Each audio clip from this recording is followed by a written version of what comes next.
Hello, I'm Phil Svitek, and in this episode, I am going to review and discuss, give my thoughts on his Dark Materials Season 2, Episode 6. And just by that brief description, you can kind of hint at the fact that there's going to be spoilers, because I assume that you've seen this episode and all the prior episodes, obviously, and so this is your fair warning. Now, the way I do this is I'm going to do the TV spoilers first, and then in the second half, I'm going to call spoiler again and discuss it in terms of the book and the larger implications and kind of make predictions based on, my knowledge of the book and what I think is coming next.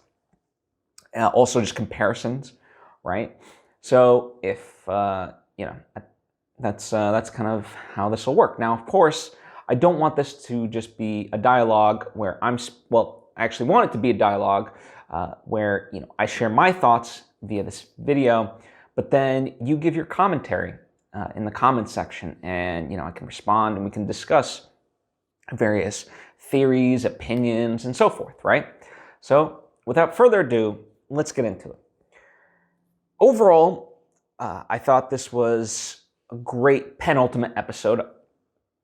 I really loved how,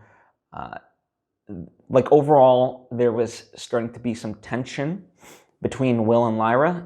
It's almost like the honeymoon phase was a little bit over, and now they're kind of coming to grips with what must come next, and part of that is they don't know what has to come next. Of course, we get Mrs. Coulter and Charles, and that was a whole thing, and Mary, and then we have the Magisterium, and then we have Lee Scoresby and the Shaman. So lots going on here. Let's start with the Magisterium. They haven't outright said what Lyra's prophecy name is, but it's, they keep hinting at it's her destiny. Only one time in history has this happened.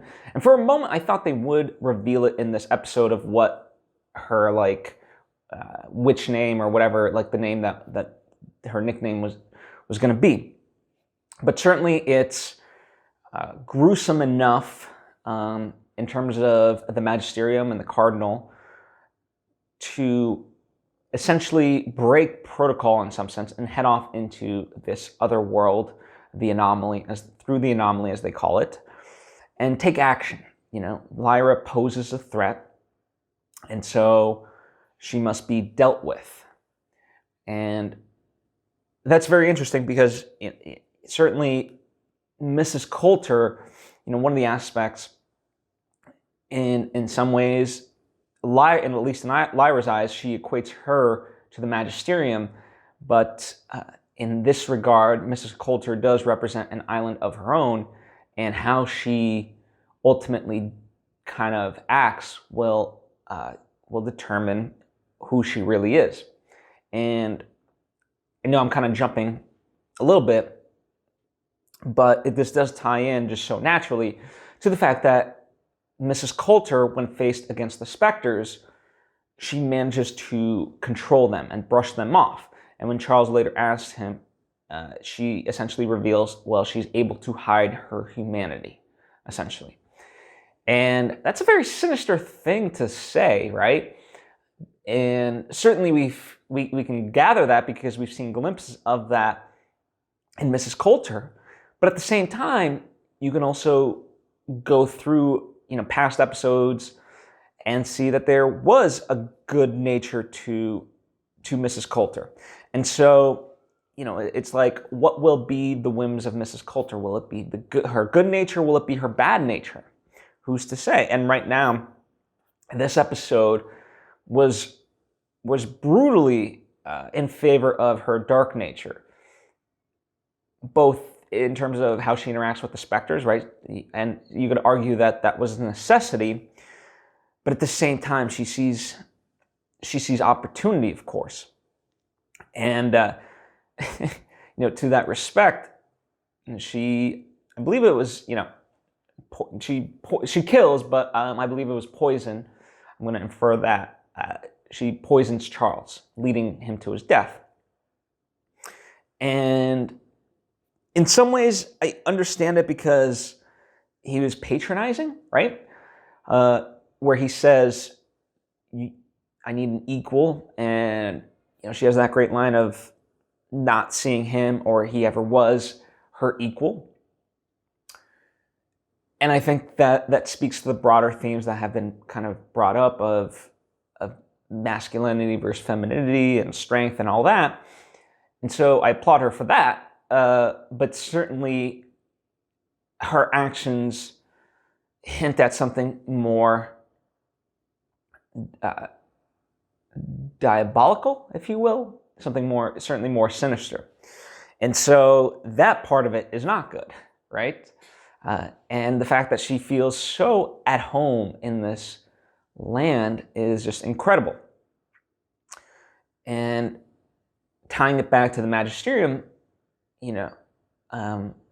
where it all heads, I think, this episode poses a good question of where will Mrs. Coulter ultimately end up in terms of, whose side? Because I think what this episode does really well is to kind of showcase that all these, pardon the pun, but they've kind of posed it in this way all along, how will all the worlds collide?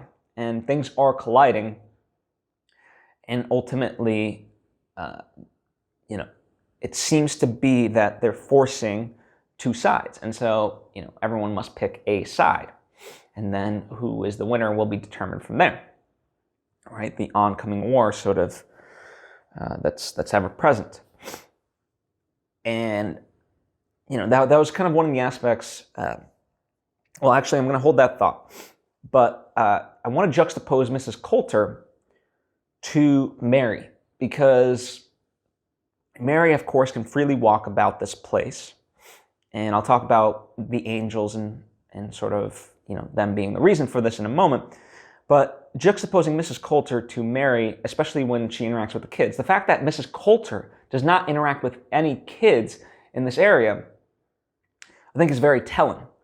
Whereas with Mary, sure, they're a little frightened of her and things like that. But as Paula, I believe is her name, says, or rather asks, can I just have a hug? And that was such a tender moment that, you saw the humanity of Mary. And what I appreciated, Mary's giving into something much larger than herself, and she doesn't know what that is, and in some sense, she's starting to question, are these kids the thing that is important? Is Lyra the thing that's important? Like, what ultimately is the important thing? But she says that thing like she can't stay, she has to do something, but she says, why don't you come with me?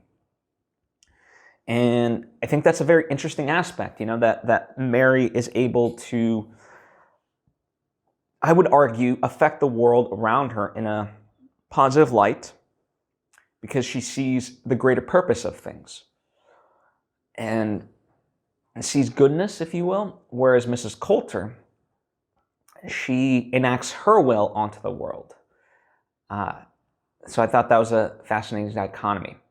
Now, as far as the angels, right? So the angels are the thing that is protecting Mary. And we sort of knew this, right? Because her cave machine, the quantum computing, dust, shadow, particle, all that machine, it told her that she would be protected. And, she has been. She doesn't know the full extent of the danger she faces with the Spectres. But the angels are hovering above her. Now, what's interesting, as far as the angels are concerned, as the witches point out, they've not let themselves be known in a long, long time. And so that's fascinating little bit of insight, because would I be curious? I think Paula and Tullio's sister, I think they see the angel hovering above Mary when she's down on the beach, but they can't quite tell what it is. But that I think that's why they're ultimately drawn to Mary, is because they sense her presence, but they also see that. I don't think Mary is aware of the guiding presence in her life at the moment. Certainly she hasn't interacted with it. So it'll be, fascinating. I think interesting to see how this plays out. The fact that there are angels coming to fruition. And in that sense, yeah, like, it does have one's head spinning a little bit as far as, angels are supposed to represent goodness. And when you think of angels, you do think of God and religion, and certainly the church, Magisterium being a church-like thing. So, how does this tie in, and how will the Magisterium be confronted by all this? Very, very interesting questions throughout. But Mary also, she consults her book and the Tai Ching for her reading of dust. Now, of course, it's not the same as seeing it on computer, having it be voiced to you, but much in the same way that Lyra utilizes the alethiometer, Mary now has a new instrument of, call it truth-telling or guidance, whatever you want, right? So I thought that was interesting to have put in there, right? And how that will play out next episode in season 3, whatever else may be, right? Because, now essentially you have the Magisterium with the alethiometer. You have, of course, they're not able to read it as quickly as Lyra is. I would say out of the Magisterium, Mary and Lyra is the quickest and most adept at it. But it's good to, I would put Mary second now in terms of, speed and accuracy as far as truth reading is concerned. Albeit, as I said, her instrument is different. Then there's the aspect, Lee Scoresby and the Shaman, they're on their way to the Knife Bearer, which we know, of course, is Will. And it's interesting, kind of their dynamic, I think Lee wants to believe and understand what the Shaman is really all about. But he just can't get a grasp on, like, what the full extent of the powers are, right? Certainly by the end of, like, like, all he can do is, like, control the weather, as Lee says. But even that, has its own benefits, because he's able to yield lightning, and, that strikes down on some of the blimps that the Magisterium has. Whereas initially Lee was confused. It's like the wind is helping them equally as it is helping us. And yeah, the kind of the frightening aspect of it is, when the Shaman does summon the storm, he summons the thunder and the rain. And again, that's an aspect where Lee suggests it's going to affect them equally, but the Shaman says, like, I have faith in your piloting. And so it's one of those aspects that I think is good in terms of its execution, because I think too often, especially with, like, let's say superhero movies, we misinterpret, like, what powers are and things like that. And in this regard, it's not that, like, the Shaman's powers just make their lives completely easy. It gives them a chance, right? But it gives them a chance because they must accept the risk, and Lee must do his part and utilize his skills in order for them to get through this. And that's no guarantee. Certainly, that's what the cliffhanger we end on so wonderfully is all about. All of this, was it all for naught, or what not, And so in that respect, I thought this was really well executed, and I just love their back and forth dialogue, and I think all of the periphery characters I shouldn't say that. All the supporting characters are, in some sense, from these even slightly more fringe characters, trying to understand what this prophecy means, and who's who. So, as far as the knife bearer, Lee is trying to understand what this means for Lyra. Will having the knife be protected? And as Lee says, if the knife and the knife bearer are protected, we're all protected. And so that hints at something very grand, and then cutting to the witches, Serafina is saying to Will, Will will have, or Lyra will have a companion. I'm not sure it's you, but, she has something very important to do and she must do it, type of thing. And so there's obviously a huge importance, as I said, worlds converging, and we'll see kind of how it all ends up. I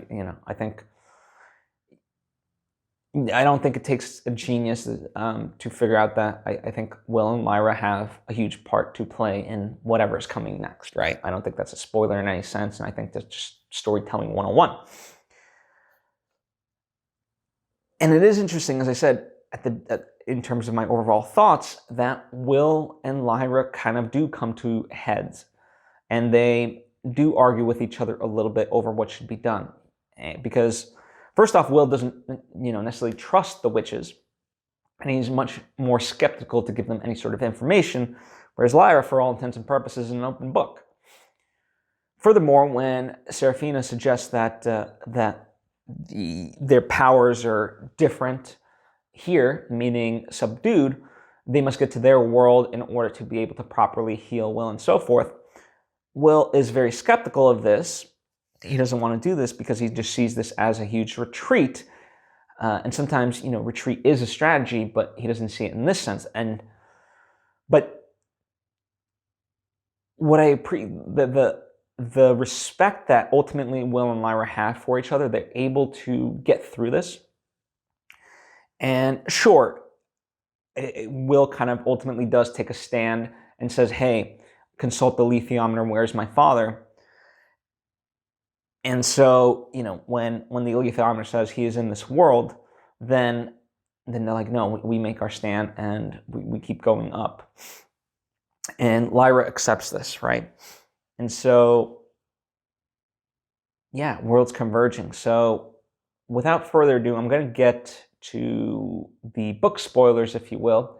So this is that fair warning. If you haven't read the books, please tune out, but do so by also commenting your thoughts and opinions on this episode, theories, whatever it may be, questions, and let's chat, right? Anyway, so as far as the book spoilers go, I'm very curious. I thought, we would get the full reveal that the shaman is in fact Will's father. And certainly the way they're cutting it, it's like they're pretty much hitting it on the nose without explicitly saying it. So, it's one of those things that I don't want to spoil it if someone doesn't know, but it's like, it's interesting to me, it's all there for the taking. Especially when Lyra does read it and says, he is in this world. Boom, we cut to the shaman in the hot air balloon. It's like, how more obvious can you get? And this is just right after Lee and him coming through the anomaly to this world, right? Because, theoretically, had they done that 5-10 minutes earlier, or whatever the case may be, I'm just making up numbers, it would have read, hey, go to Lyra's world. Or he is in Lyra's world. So very fascinating in that regard.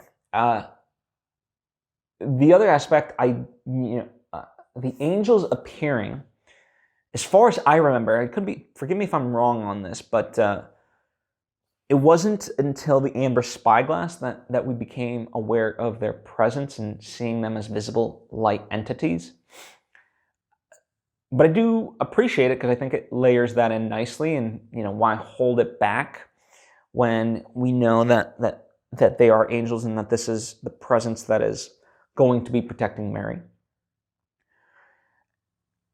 And one of the things I'm very fascinated by is how Mary interacts with the children of Cittàgazze, because to my reckon, I mean, I really think they upped the role of these children, and I think they did it in a wonderful way, because I don't, this will be fascinating to watch, and it poses a nice juxtaposition, because there's that great moment when Will and Lyra are on, let's say, the cliff, the mountains, and they're talking about, hey, I kind of feel bad for the girls, for the kids, but simultaneously I've never seen anything like it. And then Will, of course, says he has, and that was in his world because of his mother, kids being bullies, but they did it for no reason.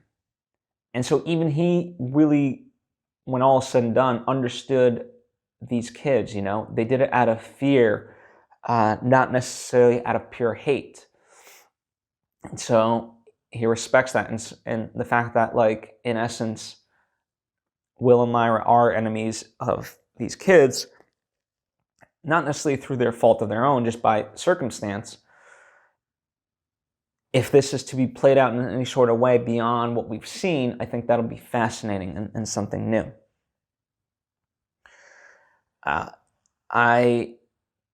The way Mrs. Coulter is kind of coming into the fray and getting to Lyra, I find fascinating. Like, I love the execution. I love that we can really sit with these moments. I thought that was wonderful.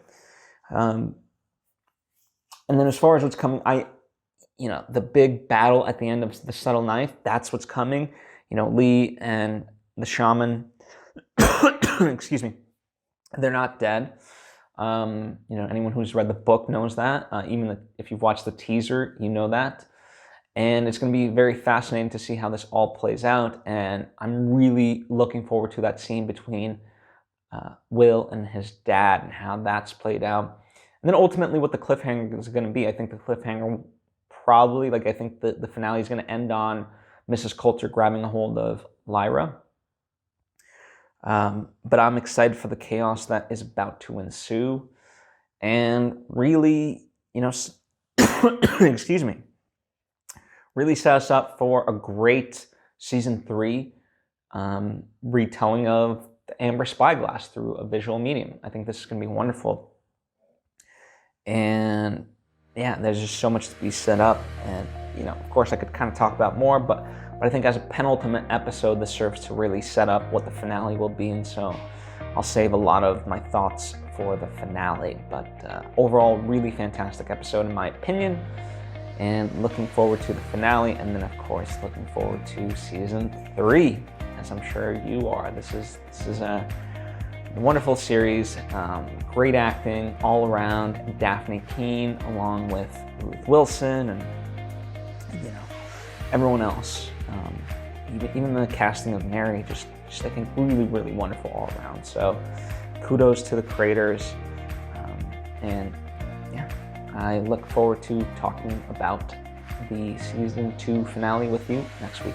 Bye.